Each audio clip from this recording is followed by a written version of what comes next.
Okay, this video is showing excessive use of the tools. Yeah, it's true, American life has made it everything so simple. We use tool for everything. Everything literally means everything. So this is a from foil sheet, and if I remove the foil paper or the plastic from this, it's a food wrap plastic, and this is how I did half of that through a miter saw. Yes, you are absolutely right. Now we are going to make two part out of this for a craft work.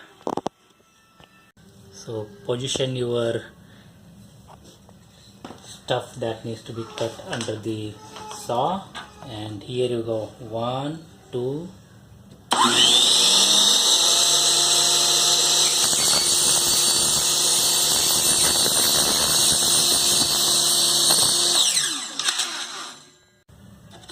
A piece useful for my crafts. Basically I'm doing this for my wife. Okay, see you in next video.